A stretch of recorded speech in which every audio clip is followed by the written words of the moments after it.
Elon, what kind of crazy dream would persuade you to think of trying to take on the auto industry and build an all-electric car? Well, it goes back to when I was in university. I thought about what are the problems that are most likely to affect the future of the world, or future of humanity. I think it's extremely important that we have sustainable transport and sustainable energy production. That sort of overall sustainable energy problem is the biggest problem that we have to solve this century, independent of environmental concerns.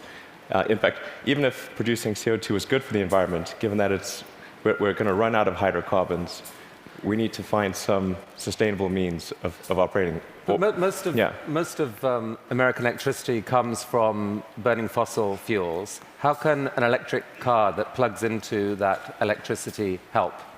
Right. There's two elements to that answer. One is that even if you take the same source fuel and produce power at the power plant and use it to charge electric cars, you're still better off. So if you take, say, natural gas, which is the most prevalent hydrocarbon source fuel, if you burn that in a modern General Electric natural gas turbine, you'll get about 60% efficiency. If you put that same fuel in an internal combustion engine car, you get about 20% efficiency. And the reason is, in the stationary power plant, you can afford to have something that weighs a lot more, is voluminous, and you can take the waste heat and run a steam turbine and generate a secondary power source. So, in effect, even if you take in transmission losses into account and everything, even using the same source fuel, you're at least twice as better off charging an electric car than burning it at the power plant. That scale delivers efficiency. Yes, it does. And then the other point is we have to have sustainable means of power generation anyway, electricity generation. So given that we have to solve sustainable electricity generation, then it makes sense for us to have electric cars as the mode of transport. So we've got some video here of the Tesla being assembled, which if you could play that first video. So what is innovative about this process in this vehicle? Sure. So in order to accelerate the advent of electric transport, and I should say that I think actually all modes of transport will become fully electric, with the ironic exception of rockets. There's just no way around Newton's third law. The question is, how do you accelerate the advent of electric transport? And in order to do that for cars, you have to come up with a really energy-efficient car. So that means making it incredibly light. And so what you're seeing here is the only all-aluminum body and chassis car made in North America. In fact, we applied a lot of rocket design techniques to make the car light despite having a very large battery pack. And then it also has the lowest drag coefficient of any car of its size. So as a result, the energy usage is very low, and it has the most advanced battery pack, and that's what gives it the range that's competitive. So you can actually have on the order of a 250-mile range. I mean, those battery packs are incredibly heavy, but you think the math can still work out intelligently by combining light body, heavy battery, you can still gain spectacular efficiency. Exactly. The rest of the car has to be very light to offset the mass of the pack, and then you have to have a low drag coefficient so that you have good highway range. In fact, customers of the Model S are sort of competing with each other to try to get the highest possible range. I think somebody recently got 420 miles out of a single charge. Bruno Bowden, who's here, did that, broke the world record, 425. That was the good news. The bad news was to do it, he had to drive at 18 miles an hour constant speed and got pulled over by the cops. Yeah, I mean, you can certainly drive. If you drive at sort of 65 miles an hour under normal conditions, 250 miles is a reasonable number. Let's show that second video showing the Tesla in action on ice. Not at all a dig at the New York Times, this, by the way. What is the most surprising thing about the experience of driving the car? In creating an electric car, the responsiveness of the car is really incredible. So we want to really have people feel as though they've almost got a mind meld with the car. So you just feel like you and the car are kind of one. And as you corner and accelerate, it just happens, like the car has ESP. You can do that with an electric car because of its responsiveness. You can't do that with a gasoline car. I think that's really a profound difference, and people only experience that when they have a test drive. I mean, this is a beautiful but expensive car. Is there a roadmap where this becomes a mass market vehicle? Yeah, the goal of Tesla has always been to have a sort of a three-step process where version 1 was an expensive car in low volume, version 2 is sort of medium price and medium volume, and then version 3 would be low price, high volume. So we're at step 2 at this point. So we had a $100,000 sports car, which was the Roadster. Then we've got the Model S, which starts at around $50,000. And our third generation car, which will hopefully be out in about 3 or 4 years, will be a $30,000 car. But whenever you've got really new technology, it generally takes about 3 major versions in order to make it a compelling mass market product. And so I think we're making progress in that direction, and I feel confident that we'll get there. I mean, right now, if you've got a short commute, you drive, you can get back, you can charge at home. There isn't a huge nationwide network of charging stations now that are fast. Do you see that coming, really, truly, or just on a few key routes? There actually are far more charging stations than people realize. And at Tesla, we developed something called the supercharging technology. So, and we're offering that if you buy a Model S for free, forever. And so this is something that maybe a lot of people don't realize. We actually have California and Nevada covered. We've got the eastern seaboard from Boston to DC covered. By the end of this year, you'll be able to drive from LA to New York. You're just using the supercharger network, which charges at 5 times the rate of anything else. And the key thing is to have a ratio of drive to stop, to stop time of about 6 or 7. So if you drive for 3 hours, you want to stop for 20 or 30 minutes, because that's normally what people will stop for. So if you start a trip at 9 a.m., by noon, you want to stop to have a bite to eat, hit the restroom, coffee, and keep going. So your proposition to consumers is, for the full charge, it can take an hour. So it's common. Don't expect to be out of here in 10 minutes. Wait for an hour. But the good news is you're helping save the planet. And by the way, the electricity is free. No, you don't pay anything. Actually, what we're expecting is for people to stop for about 20 to 30 minutes, not for an hour. It's actually better to drive for about maybe 160, 170 miles, and then stop for half an hour, and then keep going. That's the natural cadence of a trip.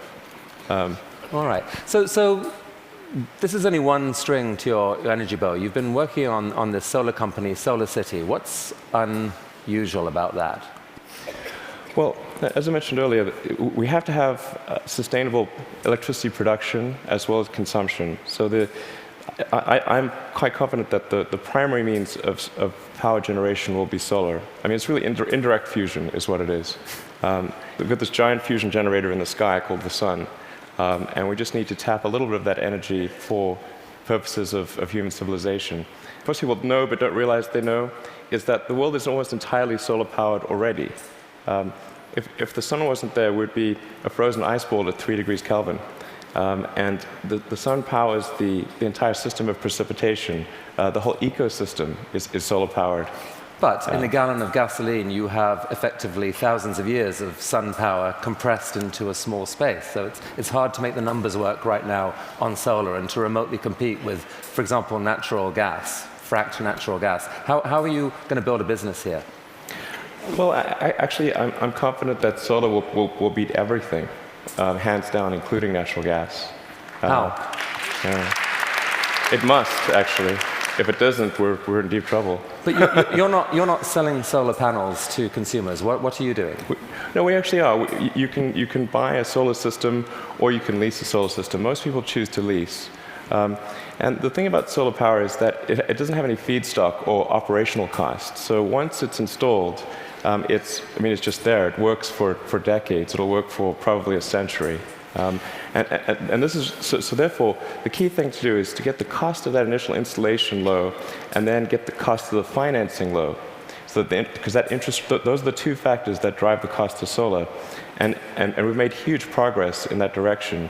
And that's why I'm confident we'll actually beat natural gas. So your current proposition to consumers is, don't pay so much up front. Let us pay zero up front. We will install panels on your roof. Yes. You will then pay. How long is a typical lease? Typical leases are 20 years.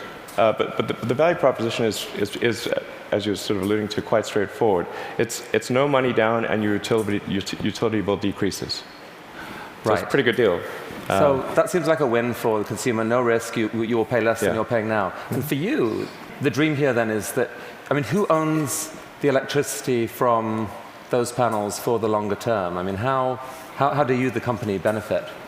Well, essentially, SolarCity raises a chunk of capital, and from say a company or a bank. Google's one of our big partners here, and they have an expected return on that capital. With that capital, SolarCity purchases and installs the panel on the roof, and then charges the homeowner or business owner a monthly lease payment, which is less than the utility bill. But you yourself get a sort of long-term commercial benefit from that power. You're kind of building a new type of distributed utility. Exactly. What it amounts to is a giant distributed utility. And I think it's a good thing, because utilities have been this monopoly, and people haven't had any choice. So effectively, it's the first time there's been competition for this monopoly, because the utilities have been the only ones that own those power distribution lines, but now it's on your roof. So I think it's actually very empowering for homeowners and businesses. And you really picture a future where a majority of power in America, like within what, a decade or two, or within your lifetime, is solar? I'm extremely confident that solar will be at least a plurality of power, and most likely a majority. And I predict it will be a plurality in less than 20 years. I'd say I made that bet with someone. The definition of plurality is? More from solar than any other source. Who did you make the bet with? With a friend who will remain nameless. But, just between us. I made that bet, I think, 2 or 3 years ago. So in roughly 18 years, I think we'll see more power from solar than any other source. All right. So let's go back to another bet that you made with yourself, I guess. I mean, a kind of crazy bet. You'd made some money from the sale of PayPal. You decided to build a space company. Why on earth would someone do that? Got that question a lot. That's true. People would say, "Did you hear the joke about the guy who made a small fortune in the space industry?" And he, obviously started with a large one as the punchline. And so I tell people, well, I was trying to figure out the fastest way to turn a large fortune into a small one. And they'd look at me like, oh, is he serious? And strangely, you were. Well, what happened? It was a close call. I mean, things almost didn't work out. We came very close to failure, but we managed to get through that point in 2008. The goal of SpaceX is to try to advance rocket technology, and in particular to try to crack a problem that I think is vital for humanity to become a spacefaring civilization, which is to have a rapidly and fully reusable rocket. Would humanity become a spacefaring civilization? So that was a dream of yours in a way from a young age, or like you dreamed of Mars and beyond? I did build rockets when I was a kid, but I didn't think I'd be involved in this. It was really more from the standpoint of what are the things that need to happen in order for the future to be an exciting and inspiring one. And I really think there's a fundamental difference if you sort of look into the future between a humanity that is a spacefaring civilization that's out there exploring the stars on multiple planets. And I think that's really exciting. And compared with one where we are forever confined to Earth until some eventual extinction event. So you've somehow slashed the cost of building a rocket by 75%, depending on how you calculate it. How on earth have you done that? NASA has been doing this for years. How have you done this? Well, we've made significant advances in the technology of the airframe, the engines, the electronics, and the launch operation. I mean, there's a long list of innovations that we've come up with there. That they're a little difficult to communicate in this talk, but not least because you could still get copied, right? I mean, you haven't patented this stuff. It's really interesting to me. You didn't patent because you think it's more dangerous to patent than not to patent. Since our primary competitors are national governments, the enforceability of patents is questionable. It's really interesting. But the big innovation is still ahead, and you're working on it now. Tell us about this. Right. So the big innovation. In fact, let's roll that video, and you can talk us through it. What's happening here? Absolutely. So the thing about rockets is that they're all expendable. All rockets that fly today are fully expendable. The space shuttle was an attempt at a reusable rocket, but even the main tank of the space shuttle was thrown away every time. And the parts that were reusable took a 10,000-person group 9 months to refurbish for flight. So the space shuttle ended up costing $1 billion per flight. Obviously, that doesn't work very well for... So what just happened there? We just saw something land? That's right. So it's important that the rocket stages be able to come back, to be able to return to the launch site and be ready to launch again within a matter of hours. Wow. Yeah. Reusable rocket. Yes. And so what a lot of people don't realize is the cost of the fuel, of the propellant, is very small. It's much like on a jet. So the cost of the propellant is about 0.3% of the cost of the rocket. So it's possible to achieve, let's say, roughly 100-fold improvement in the cost of space flight if you can effectively reuse the rocket. Wow. That's why it's so important. Every mode of transport that we use, whether it's planes, trains, automobiles, bikes, horses, is reusable, but not rockets. So we must solve this problem in order to become a spacefaring civilization. You asked me the question earlier of how popular traveling on cruises would be if you had to burn your ship. Certain cruises apparently are highly problematic. Definitely more expensive. So that's potentially absolutely disruptive right. technology, and I guess paves the way for your dream to actually take, at some point, to take humanity to Mars at scale. Yeah, like exactly. To see a colony on Mars.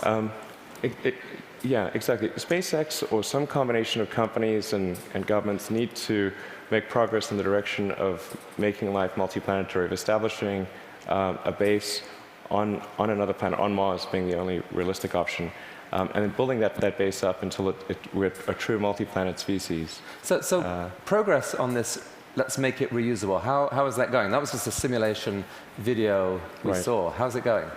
We've been making some good progress recently with something we call the Grasshopper test project, where we're testing the vertical landing portion of the flight, the sort of terminal portion, which is quite tricky. We've had some good tests. Can we see that? Yeah. So that's just to give a sense of scale. We dressed the cowboy as Johnny Cash and bolted the mannequin to the rocket. All right, let's see that video then, because this is actually amazing when you think about it. You've never seen this before: a rocket blasting off, and then. Yeah, so that rocket is about the size of a 12-story building.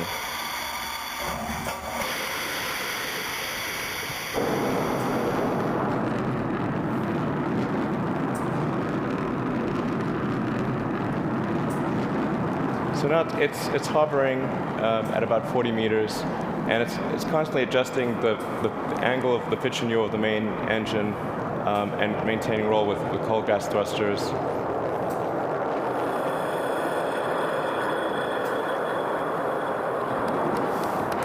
How cool is that?